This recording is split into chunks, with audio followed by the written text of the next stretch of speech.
Soalan ni lama dah ni, tak ada nak jawab ni. InsyaAllah. Bismillahirrahmanirrahim. Soalan yang pertama ibarat.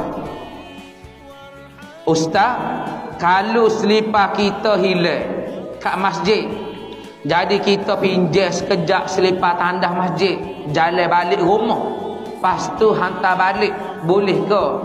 Dah. Ada soalan bagus soalan dia ibarat. Lepas dia mari masjid ibarat lepas hilang. Pas lepas hilang pinjam lepas masjid balik rumah dia, boleh ke tak ibarat? Dengan model ni. Nah. Jawapan dia boleh.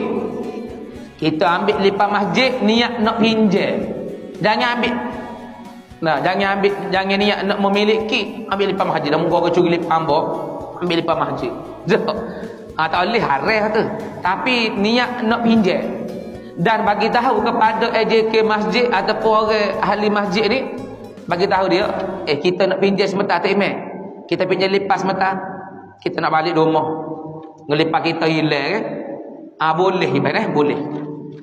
Maka lagu tu boleh. Dia pun balik rumah. Tak. Lepas tu pergi beli lepas, lepas tu mari atas balik nah. Tu boleh nah. Hak tak bolehnya gini baik, hak tak boleh. Dia mari masjid, turun masjid, tengok lepas dia tak ada baik. Apabila tak ada lepas dia ambil lepas Haji Bismi contoh. Belakang parai. Ambil lepas orang lain. Apa dah lepas hamba orang curi, hamba ambil lepas orang ni pula. Ia jadi dua orang curi baik. Asalnya seorang dah. Ia jadi dua pencuri selipar pula. Oleh hak tu. Haram kita ambil lepas orang tu.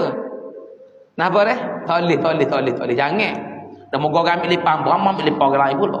Tak. Jangan buat gitu. Tak boleh nah. Ustaz ada pergi ni baik. Ada juga ustaz kalau kita ambil lepas orang kita lepas kita ni. Nah, lepas kita ni lepas Adidas contoh. Nah. Kita turun tengok lepas kecil ya. Lepas kita besar. Kita tengok kecil. Orang tu kan. Boleh ambil tak ibarat?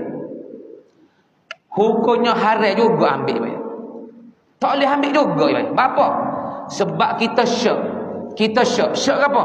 Rasa ya tu kan ni rasa. Kita rasa. Maka kita syok tu. Sebab apa? Tak boleh ambil. Takut